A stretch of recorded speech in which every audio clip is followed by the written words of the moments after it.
જય માતાજી મિત્રો, ગુરુ વિશે વાત કરીશું।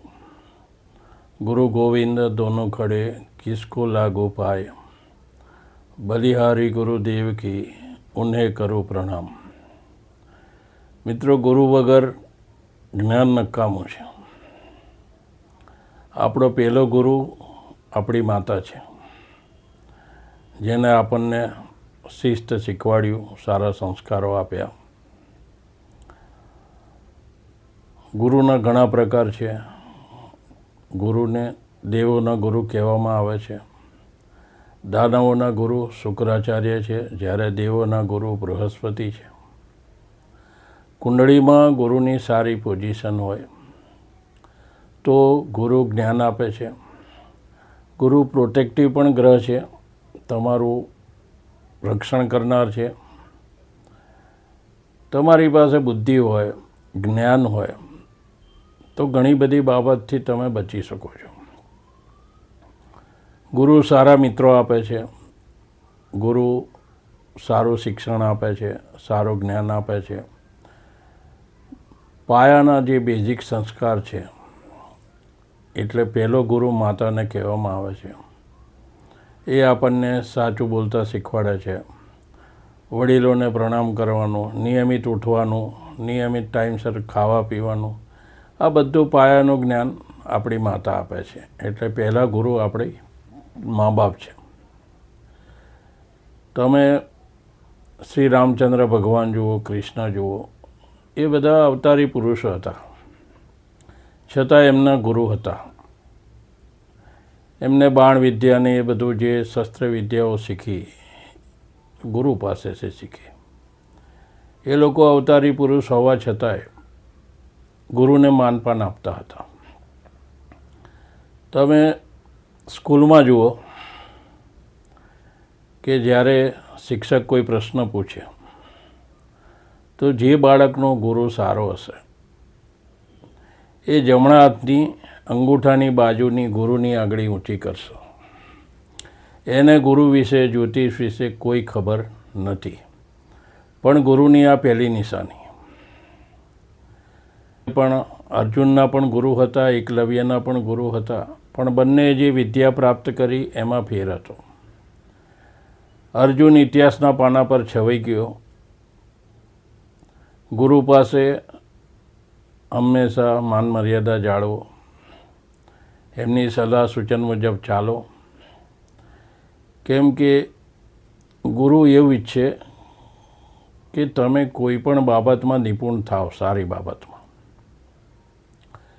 ગુરુની એ સિવાય તમારી પાસે કોઈ લોભ લાલચ ના હોય। એવું કહેવાય છે કે તમે આ પૃથ્વી પરથી જ્યારે વિદાય લો અને તમે તમારી પાસે જે જ્ઞાન છે એ કોઈને આપ્યા વગર જાઓ તો બીજા જન્મમાં તમારા બાળકો અજ્ઞાની બને। જ્ઞાનનું કામ વહેંચીને જવાનું છે। ગુરુ એ આકાશ તત્વ છે। તમે આકાશ તત્વની વિશાળતા જુઓ। આકાશની વિશાળતા એટલી બધી છે, જ્યારે કોરોનાનો સમય હતો ત્યારે ગુરુ વક્રી હતો। ગુરુનો બીજો અર્થ જીવ પણ થાય છે। જીવનો શબ્દ પ્રાણ થાય, પ્રાણ પરથી પ્રાણવાયુ નામ આવ્યું। જ્યારે ગુરુ વક્રી હતો તો પ્રાણવાયુ મતલબ ઓક્સિજનની તકલીફ પડી, ઘણા લોકો મરી ગયા। સ્ત્રીઓ, લેડીઝો, જે કુંવારી છોકરીઓ છે, એમને ગુરુ પહેરવો જોઈએ। ગુરુ પહેરવાથી એમના બધા કામો લગભગ સરળ થઈ જાય છે। પુરુષનો શુક્ર મજબૂત જરૂરી છે। ગુરુ રાજા મહારાજોના સમયથી જ્ઞાનનું માર્ગદર્શન આપતા રહ્યા છે। ગુરુનું કદ મોટું છે ગ્રહોમાં। આપણે લઘુ એટલે નાનું કહીએ તો ગુરુ એટલે મોટું। ગુરુમાં વિશાળતા છે, નમ્રતા છે, કંઈક આપી જવાની તાલાવેલી છે, કંઈક સારું કરવાની ઈચ્છાઓ છે. ગુરુ તમારો નબળો હોય, તમારું મિત્ર સર્કલ, તમારા મિત્રો આજુબાજુ લફર-ફફર માણસો હોય. ગુરુ સારો હોય તો તમારામાં સાચા ખોટાની સમજ હોય. નાનું બાળક હોય છે, ગેસની ફ્લેમ પકડવા જાય તો એવું કેમ કરે છે? એની પાસે જ્ઞાન નથી કે આને હું અડકીશ તો મને ધજાશે. અવકાશ શેનો રહ્યો જ્ઞાનનો? જ્યારે એને ધજાઈને જ્ઞાન આવી જાય પછી એ તે અડવાનું નથી. ગુરુ એવા કરવા કે તમને સંસાર સાગરમાંથી પાર ઉતારે. ગુરુવાળા માણસને ઘણી વસ્તુ વધુ પસંદ હોય છે. કહેવાય છે કે કુંડળીમાં માત્ર ગુરુ જો મજબૂત હોય તો બીજા બધા ગ્રહો હું માનું છું માણસનું કશું બગાડી શકતા નથી. પણ ગુરુ સબળ છે અને છતાં તમારા કાર્યો નેગેટિવિટીવાળા છે તો ગુરુ તમને સાથ નહીં આપે. ગુરુના કેટલાક નિયમ છે. શુદ્ધતા, પવિત્રતા, સત્યતા, આ બધા ગુરુના પાયા છે. તમે મોંઘામાં મોંઘો પોખરાજ ધારણ કરો અને નોનવેજ ખાતા હો, મદિરાપાન કરતા હો તો ગુરુની એ વસ્તુ પસંદ નથી. એ તમને સારું રિઝલ્ટ નહીં આપે.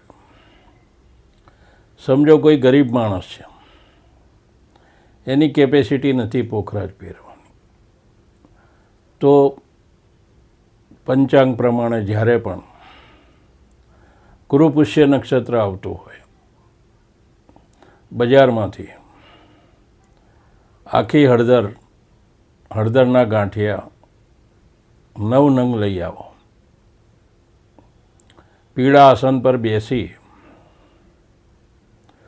ઈશાન ખૂણા તરફ મુખ રાખી એ હળદરના ગાંઠિયાને તમે પોખરાજ સમજી લો. એની પર તમે ગુરુ મંત્રના જાપ કરો. ગુરુ મંત્રથી હળદરની ગાંઠને અભિમંત્રિત કરો.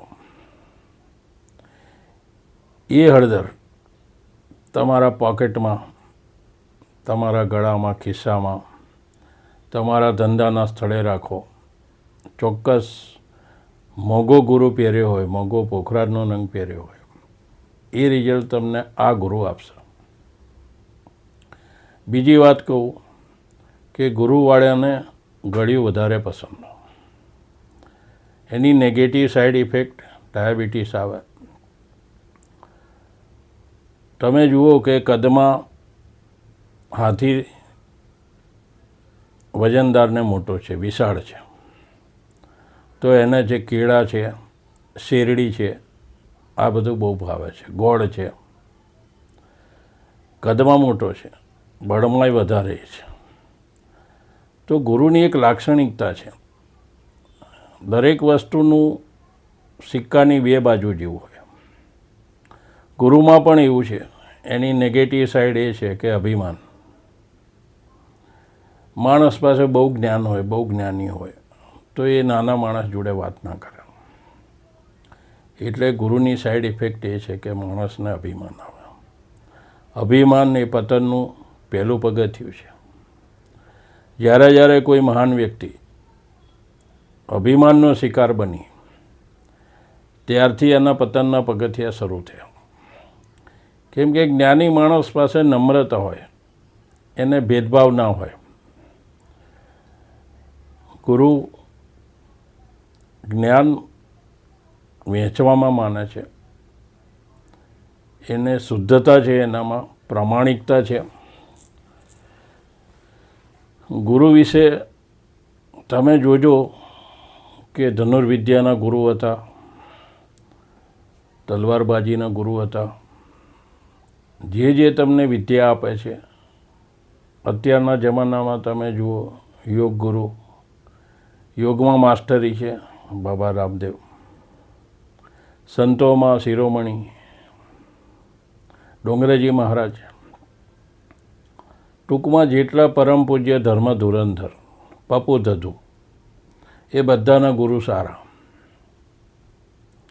લાખો મેદનીમાં માણસ આંગળી ઊંચી કરીને ધર્મોપદેશ કરે, ધર્મનો ઉપદેશ આપે, એનો ગુરુ ખરેખર સારો. ગુરુ જ્ઞાન સાથે ઘણું બધું સમજાવી પણ જાય છે. ગુરુ લેનારો નથી, ગુરુમાં એક વૃત્તિ છે આપવાની.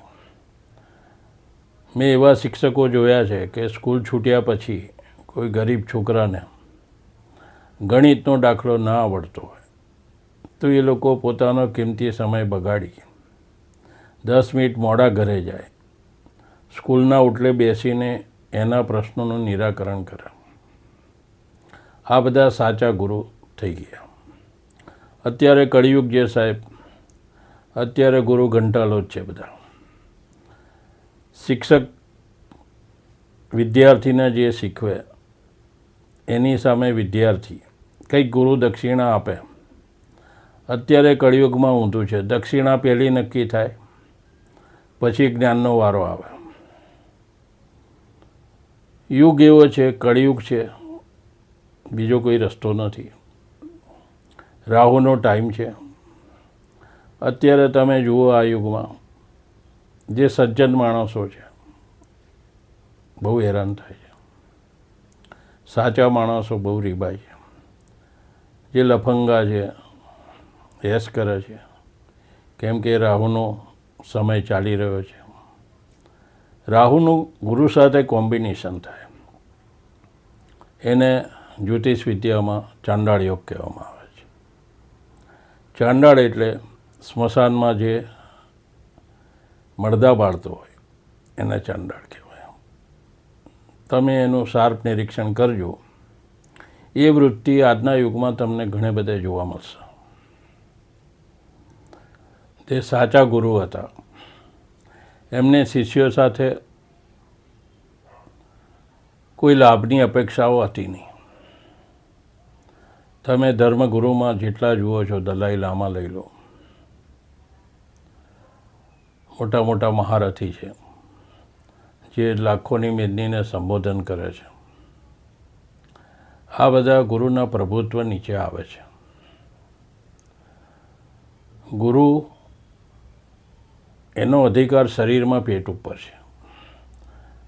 તમારે કોઈ જ્યોતિષ પાસે જવાની જરૂર નથી. તમારી પેટમાં કોઈ તકલીફ શરૂ થાય, પેટ વધવા માંડે, સમજવું ગુરુનું પ્લસ માઇનસ રિઝલ્ટ મળી રહ્યું છે. ગુરુવાળાનું પેટ લગભગ મોટું હોય, કેમ કે ગુરુ કદમાં મોટો છે. એનો બધો અધિકાર પેટ પર છે. તમારી પાચન શક્તિ નબળી પડવી, પેટની કોઈ ગરબડ, જ્યારે જ્યારે ગુરુ પરથી રાહુ છે, કેતુ છે, એનું પરિભ્રમણ થાય, પેટની ગરબડો, ડાયજેસ્ટિંગ પ્રોબ્લેમ, પેટનું ઓપરેશન, આ બધી સમસ્યાઓ માનવ જીવન સામે આવે છે. તમે આજના યુગમાં જુઓ તો કળિયુગનો બાદશાહ રાહુ છે. રાહુ એ તમારા વિચારો છે. તમે તમારા વિચારો સાત્વિક રાખો. તમારી કુળદેવીનું જે કંઈ તમે પૂજાપાઠ કરતા નિયમિત કરો. કોઈની નિંદા ના સાંભળો, કોઈ ખોટા કામ ના કરો. ઈશ્વરે તમને જે આપ્યું સંતોષ માની તમારો જીવન નિર્વાહ ચલાવો, તો હું માનું છું રાહુ તમારું કંઈ બગાડી નહીં શકે. ગુરુ માટે ગુરુ મંત્ર ગુરુ કરવો પડે. ગુરુ સિવાય જ્ઞાન સિદ્ધ થતું નથી. કેમ કે તમે જ્યારે જ્યારે કોઈ મુશ્કેલીમાં આવો તો તમારા ગુરુ તમને માર્ગદર્શન આપી એમાંથી બહાર કાઢે છે. એક નાનકડો કિસ્સો કહી દઉં કે એક રાજ્યમાં એક ગુરુ હતા. એમનું તલવારબાજીમાં નિષ્ણાત હતા. કોઈ શિષ્ય અજાણે એમની પાસે આવ્યો, ગુરુના વખાણ કર્યા કે તમે તો પ્રભુ તલવારબાજીના નિષ્ણાત છો, શિક્ષા લેવી હોય તો તમારી પાસે જ લેવાય. ગુરુએ શ્રદ્ધાથી એને બધું શીખવાડ્યું. શિષ્ય પણ શીખી ગયો. હવે વારો આવ્યો શિષ્યનો. બધી કળા શીખી ગયા પછી શિષ્યએ ગામમાં ઢંઢેરો પીટાયો કે ફલાણા ફલાણા ગુરુ છે, એ મને હરાઈને બતાવે તો હું એમને સાચા માનું. ગુરુએ વિચાર્યું સાલું ખોટા વિદ્યાર્થીને, ખોટા શિષ્યને જ્ઞાન આપી દીધું. કશો વાંધો નહીં, કહેવાય છે ગુરુ એ ગુરુ છે. જાહેરાત થઈ ગઈ. આજુબાજુના ગામના માણસો એ દિવસ થયો રાહ જોવા લાગ્યા. આ બાજુ ગુરુએ વાત જાણી, દુઃખ પણ થયું. એમને પોતાના શિષ્યોને હુકમ કર્યો કે એક કામ કરો, આપણે 12 ફૂટની તલવાર બનાવવા આપી દો. શિષ્ય હોશિયાર હતો, એને ગુરુ પાસે પોતાના જાસૂસો મૂકેલા હતા. જાસૂસે જઈને કીધું કે ભાઈ ગુરુએ 12 ફૂટની તલવાર બનાવવા આપી છે. શિષ્યએ વિચાર્યું કે 12 ફૂટ દૂરથી ગુરુ મારા પર પ્રહાર કરશે, આપણે કેમ 15-20 ફૂટની તલવાર ના બનાવીએ. એમને 20 ફૂટની તલવારનો ઓર્ડર આપ્યો. બધું બની ગયું. સમય થઈ ગયો, પબ્લિક આવી ગઈ. તલવાર દાવનું મેદાનમાં બધી શરૂઆત થઈ. ઘંટનો નાદ થયો એટલે શિષ્યએ 15-20 માણસો મ્યાન પકડવા રાખ્યા હતા. એમાંથી શિષ્યએ તલવાર કાઢવાની, 20 ફૂટની તલવાર કાઢવાની શરૂઆત કરી. આ બાજુ ગુરુએ 12 ફૂટની તલવારમાંથી 1.5 ફૂટની તલવાર બહાર કાઢી અને શિષ્યના પેટમાં પરોવી દીધી. લોકોને આશ્ચર્ય થયું. ગુરુને પૂછ્યું, ગુરુ આમ કેમ કર્યું? તો કે જે માણસ મારી પાસે શીખી ગયો અને મારી સામે ચેલેન્જ કરી અને મારી કળાનું અપમાન કરે તો એના માટે આનાથી બીજો કોઈ દાવ નથી. એટલે કહેવાય છે ગુરુ એ ગુરુ છે. રાજા રામ, ભગવાન કૃષ્ણ ગુરુનો આદર કરતા હતા. આ સાથે ગુરુ વિશે વધુ ન કહેતા. જય માતાજી. મારી માહિતી તમને ગમી હોય તો લાઈક કરજો, શેર કરજો, સબસ્ક્રાઈબ કરજો. જય માતાજી.